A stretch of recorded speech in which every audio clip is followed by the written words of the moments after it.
Watu wa Kiambu County tuko na kura nyingi sana. Tuko na 1.4 million votes.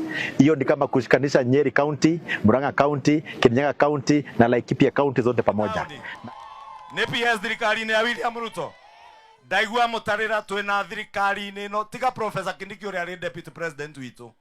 Ma minister mugwanja nginya secretary wa cabinet wa Jawa haha Kirinyaga haha.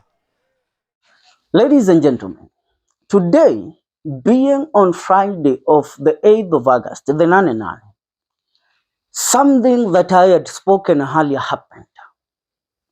The clip that I have begun with is a clip portraying one MP, Elijah Kororia, and some other MPs from Kiambu County, who a few days ago declared and made a stand that they want Kiambu expelled from the Mount Kenya region. Kiambu to stand as a region on its own. And this move, I clearly told you that this move is not a move made by these MPs.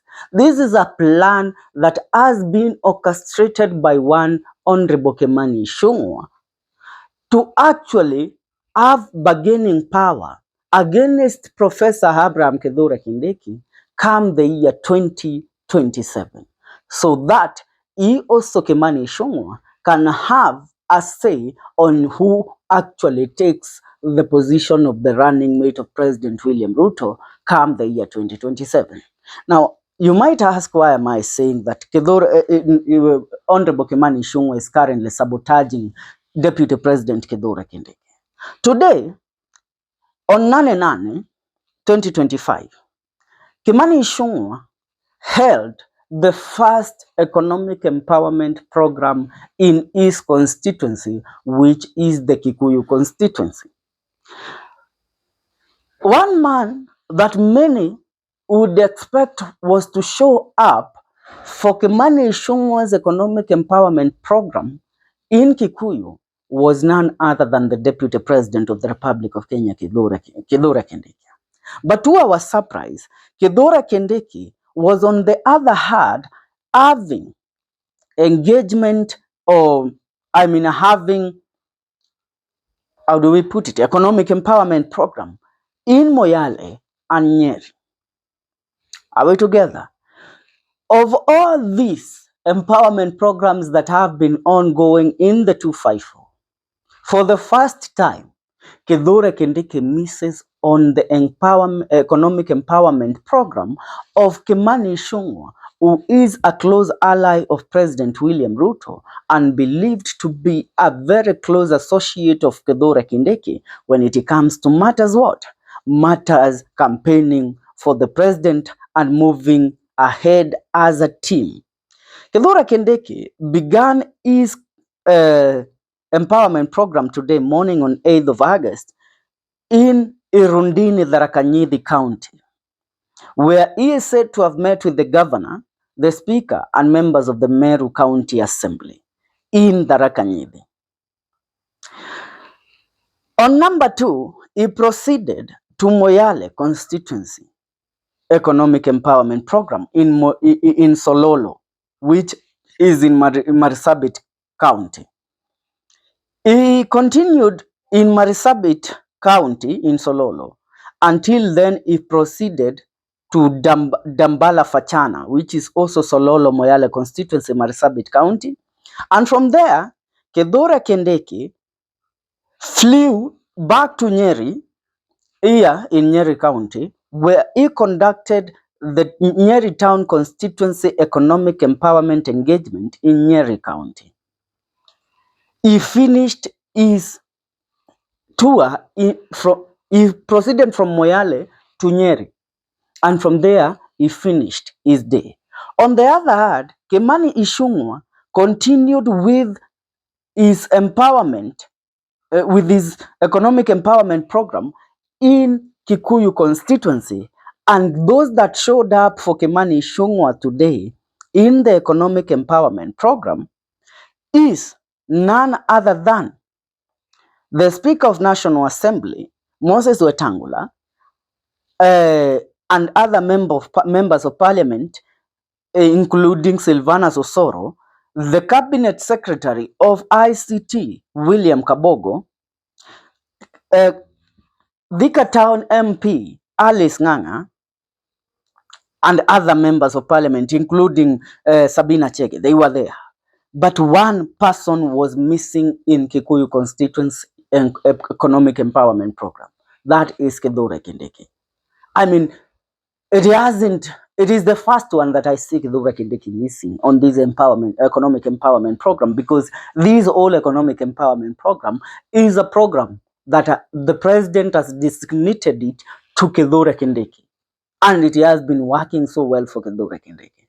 But now, there is a fight that is currently brewing between Kithure Kindiki and Kimani Ichung'wah, where Kimani Ichung'wah knows that in 2027, he cannot run for the governor of Kiambu County, because Governor Kimani Wamatangi is on his first term and he is working and delivering to his people. And also, another person from the Ruto's team is eyeing the Kiambu gubernatorial seat, and that is the Nyeri Town MP, the Thika Town MP, Alice Ng'ang'a. Are we together? So Kimani Ichung'wah sees that he doesn't have a chance at the governorship. So if he doesn't have a chance at the governorship, having served the people of Kikuyu for the longest time possible, he cannot return to seek the position as a member of parliament of Kikuyu come the year 2027. And him being the majority leader in parliament means that Kimani Ichung'wah has to go for a higher position.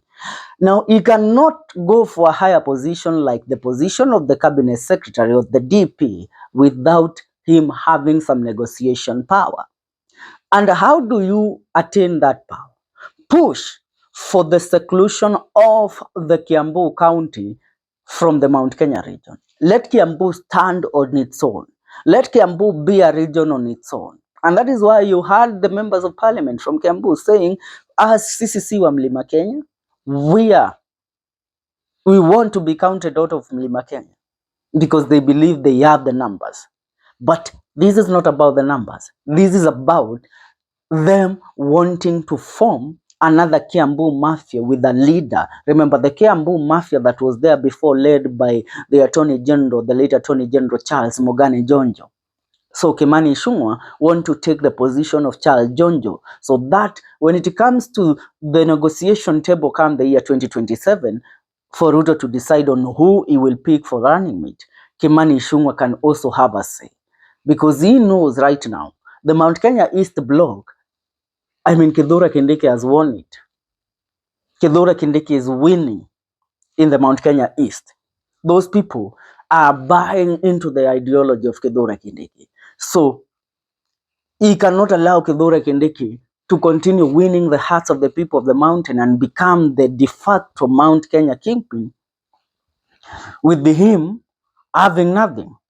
And that is why, having seen what is going on, Kithure Kindiki failed to attend Kimani Ichung'wah's economic empowerment program today. Mtazamaji, ndizo siasa za taifa la Kenya. Yes, that is how politics are played in this republic of ours. Now, Kimani Ichung'wah, by the year 2026 June, Kimani Ichung'wah and Kithure Kindiki will be two brothers that will be fighting for a chance at the table with the president. But who has the upper hand? Here, Kithure Kindiki has the upper hand because he holds the office of the Deputy President of the Republic of Kenya. You all know that Kithure Kindiki, having served as the DP, cannot go again to seek the senatorial seat in Tharaka or the gubernatorial seat in Tharaka. It's either he becomes a running mate of President William Ruto, or he gets out of the executive and seeks a role as either the Chief Justice to become the president of the judiciary or something else. But him being relegated to a cabinet secretary in the year 2027, I don't see that him accepting that. Kimani Ichung'wah also doesn't want to be given a role as a cabinet secretary. What he wants is either to be given a role as a DP come the year 2027. So, as the Kikuyus always say, nogo shianyi no omwe nisho ya mathanwa shitemekane.